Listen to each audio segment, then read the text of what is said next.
pour devenir un héros, ce n'est pas difficile. Salut à tous et à toutes, c'est Freeze et aujourd'hui on se retrouve pour l'autre épisode de mes stuff au Ghoul Terminator.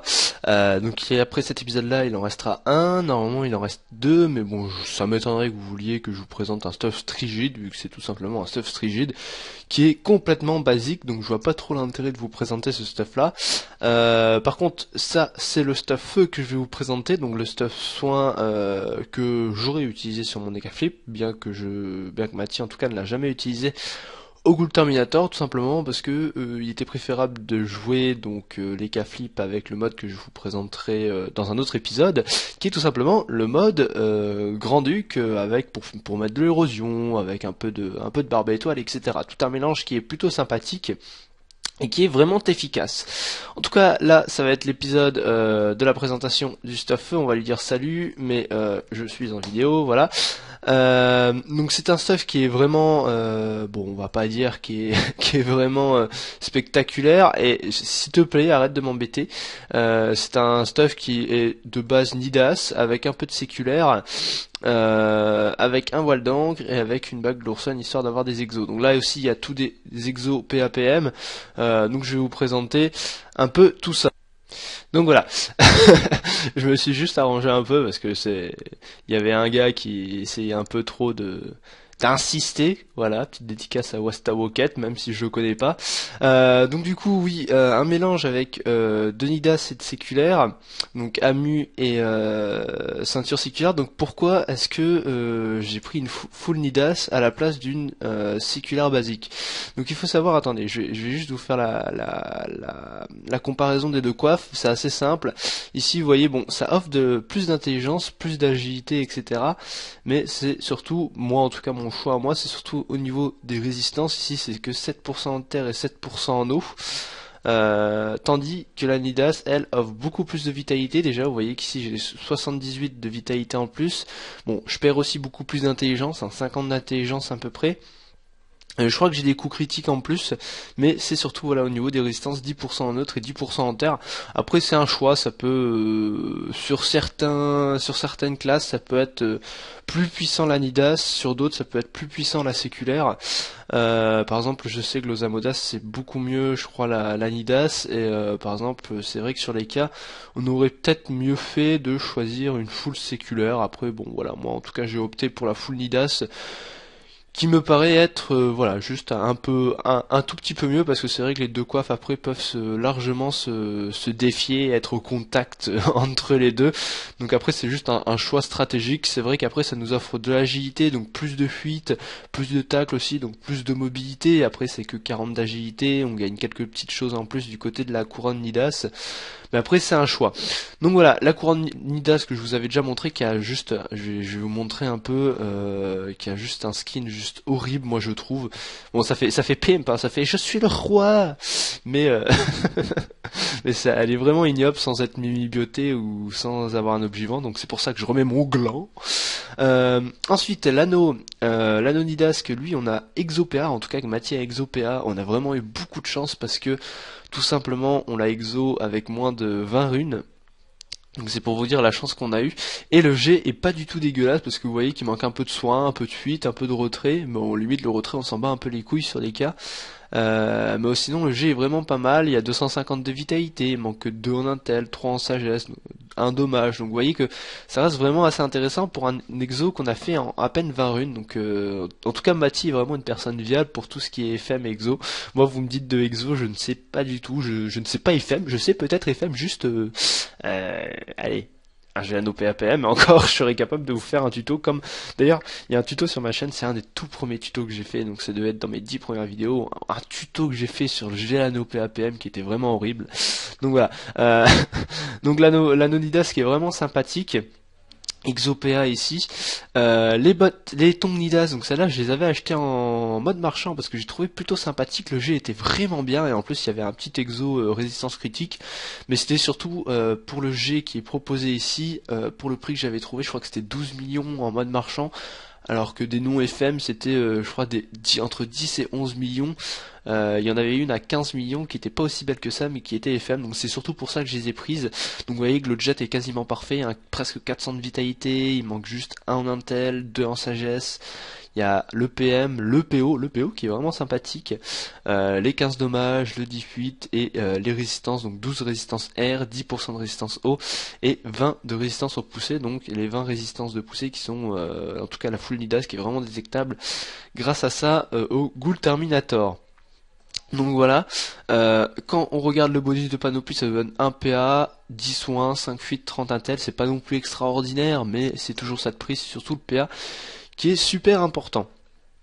Ensuite, on met à ça une panoplie double item, donc la séculaire qui est normalement en tri item, donc comme je vous disais avec la coiffe.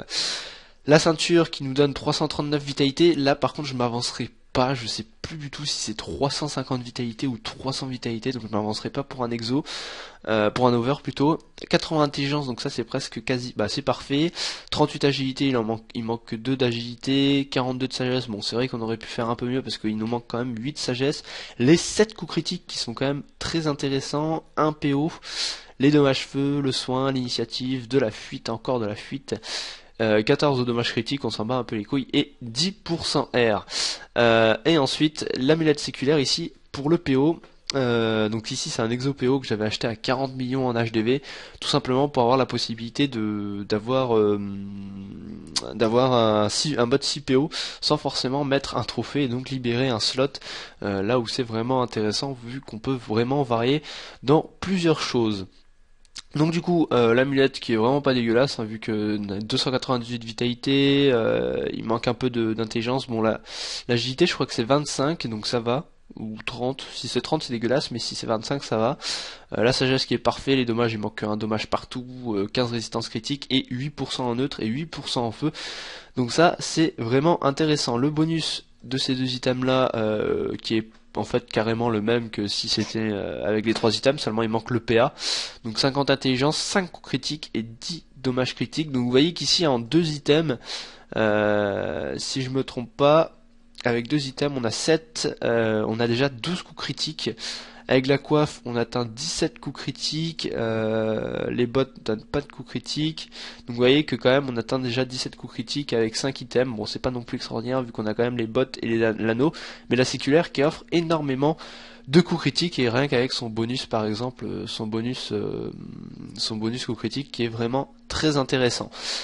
Ensuite, allié à ça, la bague Glourson Exo PM, bon ça j'ai plus besoin de vous la présenter, c'est surtout pour les résistances 7% en eau et 7% en air.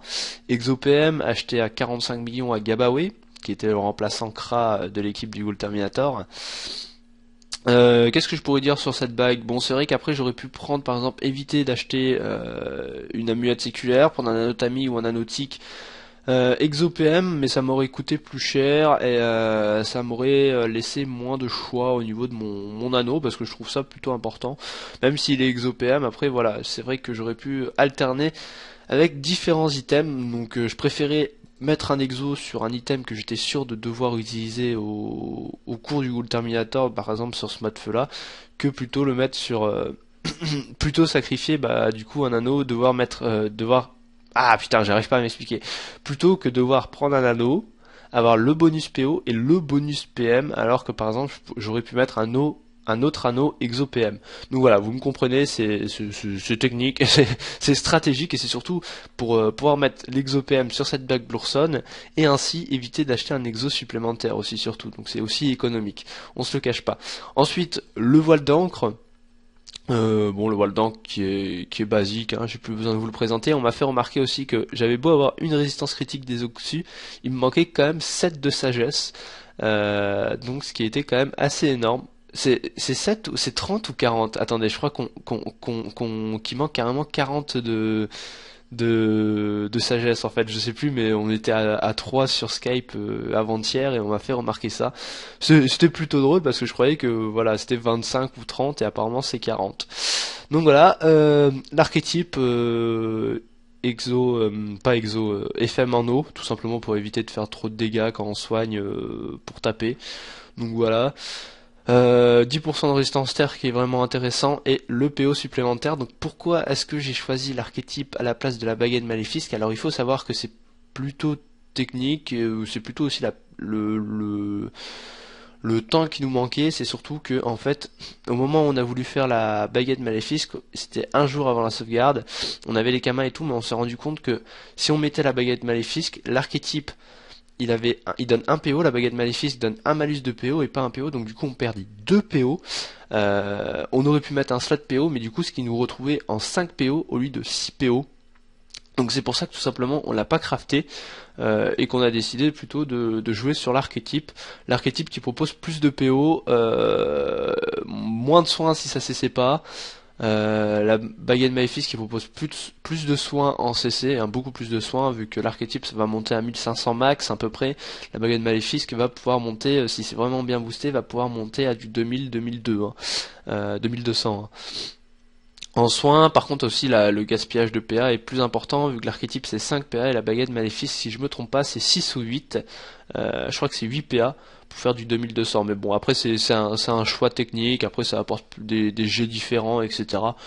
Donc c'est pour ça. Avec ça, on a une petite Dragon Prune Emerald, histoire d'avoir le PO, la vitalité et le PM, le Dofus Ocre, le Dofus Pourpre qui est pas vraiment important. Je trouve qu'on pourrait le remplacer par un autre trophée, le Dofus Pourpre sur ce mode là, vu qu'il va occasionner du rock sur l'archétype et sur le soin genre à la pilou, etc.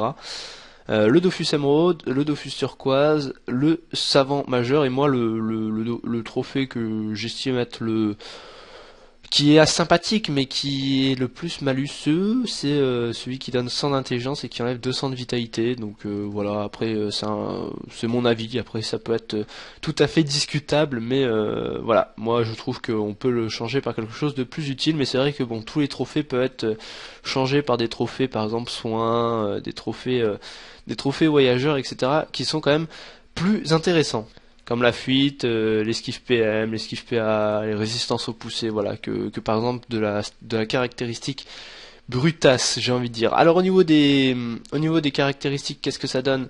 On est avec 3800 de points de vitalité, mais vu qu'on a le bonus sur la full vitalité, on arrive à 4851 avec le trophée qui donne un malus de vitalité. C'est pas terrible, moi j'aime bien quand on dépasse les 5000, mais bon après voilà, c'est juste un choix. On arrive à 406 de sagesse, donc c'est pas non plus énorme. On a 812 d'intelligence et on a à peine 160 d'agilité, donc ce qui nous fait pas non plus une fuite de ouf comme je vous disais, mais c'est toujours ça de gagner, ce qui nous offre un peu plus de mobilité qui est quand même un peu réduite au niveau de l'Ekaflip. Ensuite 6 PO et 3 invocations, donc ça c'est plutôt sympathique vu qu'on va pouvoir invoquer tout simplement le rôle du soigneur, donc c'est à dire le triple combo chaton, oh yeah, et ainsi pouvoir soigner un max notre team. En fait c'est un peu comme la Salida et la gonflable.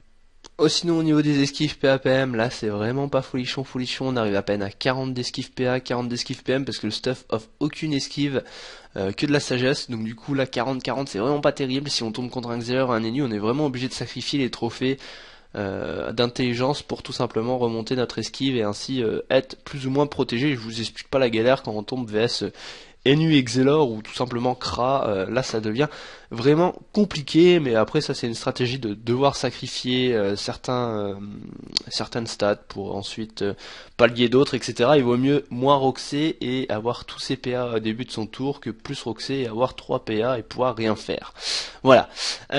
Sinon au niveau du soin 47, donc ce qui est vraiment sympathique en plus, hein. Je vais vous montrer aussi quelque chose tout à l'heure. 67 de fuite et 20 de tacle, donc là par contre c'est parce que le stuff offre beaucoup de fuite, hein. Vous voyez qu'on avait du 12, du 15 de fuite, etc. Donc là on arrive quand même à 67 de fuite. La puissance, bon on s'en fout un peu vu que c'est le pourpre qui offre tout. Les dommages feu, on arrive à du 73, donc ce qui est pas non plus énorme, mais c'est toujours ça de bienvenue au moment du Rox avec Top Cage. Et je vais donc vous montrer plusieurs petites choses. On va faire une petite partie la vite fait Rox avec les types, et ensuite on fera une petite partie avec le Thanos, vu que le Thanos j'ai quand même envie de vous le montrer, mais bon ça je vous l'avais déjà montré plusieurs fois. Bref, voilà, hein, c'est le Thanos, on n'a plus besoin de le présenter. Alors On va commencer un peu par le Rox. Ah oui, et peut-être comme j'ai l'habitude aussi de vous faire, c'est vous montrer les résistances de ce stuff qui sont pas vraiment dégueulasses, parce que j'ai plus l'habitude de vous les montrer, voilà, comme ça en combat, c'est plus représentatif. 18% neutre, 30% terre, 18% feu, 27% en eau et 27% en air. Donc ça c'est vraiment assez énorme vu qu'on dépasse pratiquement les 20% dans tous les éléments, et je sais pas combien ça nous fait de moyenne de résistance. Attendez, je vais vous dire, je vais faire une petite. Voilà, ça nous fait une moyenne de 25% de résistance, donc ce qui est vraiment pas du tout mal. Alors, du coup là on va accélérer un peu, hop, je vais roxer un peu tout ça, un peu le put, je vais vous montrer un peu le rox au top cage. Bon, voilà, 558, donc ce qui est vraiment sympathique, sachant qu'on est quand même full vitalité. Je rappelle qu'on est sur du 0% de résistance, mais bon, hop, au top cage on monte facilement à du 550, donc pour 6 PA on fait du moins 1000. La petite langue râpeuse à moins 597 en CC, je suis sûr qu'on peut faire mieux, je vais juste me rebooster histoire de passer tout, voilà. Hop. On va tester un peu la flamiche aussi, parce que la flamiche c'est plutôt un sort important quand on est feu pour 2 PA, vous voyez qu'on fait, et vu que c'est une PO non modifiable, pour 2 PA on fait du moins 254, donc ça c'est vraiment sympathique. Alors là je vais vous montrer un coup d'archétype. Hop, je vais essayer de le faire comme ça. Bon, vous voyez que là j'ai pas cessé. On va essayer de se mettre sous trèfle aussi. Ça serait mieux. Voilà, on va tout repasser. On va se mettre sous trèfle. Hop, on va se faire une petite maîtrise des armes. Et on va essayer de cesser avec un archétype. Ça serait cool. Vous voyez, sans cesser, on monte à du 1050. J'ai fait du soin à 950. Donc ça c'est plutôt sympathique. Et encore, j'ai pas cessé, hein. Allez, vas-y, cessez un petit coup. Bon, putain, ça veut pas cesser. Bon, c'est pas grave. Vous voyez que pour 5 PA, on soigne du plus de 1000 sans cesser. Donc je vous raconte même pas quand on a la chance de pouvoir cesser. C'est tout un autre rox, hein. Hop, on va juste essayer de vraiment essayer de vous montrer un G en CC pour que ça soit vraiment intéressant. Hop, donc je vais lui redire un max la vitalité. Donc voilà, je vais faire deux coups d'archétype en essayant de vraiment faire un CC. Bon, putain, ça veut pas cesser, mais bon, vous voyez quand même la puissance de l'archétype, hein. Du plus 1100 sans cesser. Je sais même pas si je suis 1 sur 2 dessus, non, je suis 1 sur 2. Et oh, qu'est-ce que tu me racontes là? Bah oui, je suis 1 sur 2. Bon, c'est vraiment la malchance. Ah, oh putain, et en plus je cesse les gars, et je vous fais un G de merde, quoi. Oh là là. Bon, bah c'est pas grave. Au moins vous voyez un peu la puissance de l'archétype. Et maintenant je vais juste vous montrer un peu la puissance du Thanos qui est vraiment la plus intéressante. Donc voilà, là j'ai vraiment optimisé un max le Thanos. Vous me direz oui, mais bon, c'est pas très opti, etc. Oui, mais bon, c'est juste histoire de vous montrer. Et je pense que pour ceux qui me suivent depuis longtemps, je pense que vous savez que je suis amoureux de ce corps à corps, qui est vraiment juste bon. Le Thanos c'est un bâton. Il faut savoir que, voilà, que c'est un bâton, donc il peut soigner qu'au corps à corps, mais il soigne en zone. Il soigne avec la zone bâton. Et c'est surtout que on peut l'utiliser 2 fois. Donc bon, par contre là c'est 8 PA. Mais je trouve que c'est vraiment très très intéressant quand on a vraiment la chance de pouvoir faire des jets intéressants. Et c'est encore plus intéressant sur les K-Flip, vu que les K-Flip eh bien, possèdent trèfle. J'allais dire trêve, possède trèfle, et ça c'est pas une nouvelle pour personne. Eh bien tout simplement c'est quand même assez cheaté. Donc voilà, là je l'ai quand même bien descendu, assez pour vous montrer un peu ce que on peut faire avec le Thanos. On va se booster, voilà, et on va aller lui mettre un petit coup de Thanos. Et là vous voyez on monte à 996 pour 4 PA, alors qu'on peut taper 2 fois, hein. Et je vous rappelle que c'est un sort en zone. Vous voyez, plus 1000, allez on peut refoutre un autre coup. 900, on a soigné du 1916 alors qu'on peut soigner en zone. Au Ghoul Terminator, ça veut dire qu'on peut soigner tout simplement nos 3 coéquipiers en un coup de bâton. Après il faut avoir la chance de pouvoir cesser, donc je suis peut-être pas forcément, si je suis 1 sur 2 au Thanos aussi, bon bah voilà, j'ai pas de chance, je veux vraiment pas cesser. Bah je cesse quand je suis plus boosté et quand je le remets full vitalité, c'est magnifique. Donc voilà, vous voyez un peu que le Thanos peut être vraiment intéressant, et moi je vous dis, on revient vite fait sur un petit putsch encore. Je vais le tuer celui-là, juste pour vous montrer le corps à corps que j'aurais utilisé avec ce mode feu, si j'aurais vraiment dû l'utiliser. Donc voilà, on se retrouve juste pour le test du corps à corps. Dommage du coup. Il s'est passé quelque chose de plutôt drôle pendant la vidéo, c'est que j'étais en train de farmer le putsch histoire en ellipse, histoire de le tuer au plus vite. Et le truc c'est que quand on farme trop ses touches, on est déconnecté. Et là j'ai été déconnecté en plein milieu de la sauvegarde, donc du coup j'ai dû attendre 20 minutes avant de reprendre juste 7 minutes de vidéo. Donc du coup, bon, j'ai juste, voilà, me rebooster complètement, et je vais vous montrer juste un petit rox à l'épée d'Otome, parce que bon, j'avais pris l'épée d'Otome qui était plutôt sympathique en réalité, parce qu'elle donne 20 résistance en neutre et en eau, mais c'est surtout pour le PO et les coups critiques que c'était plutôt cool. Bon voilà, vous voyez, un coup critique on monte à du 1039, c'est quand même assez assez puissant, et sans cesser on monte à du moins 741.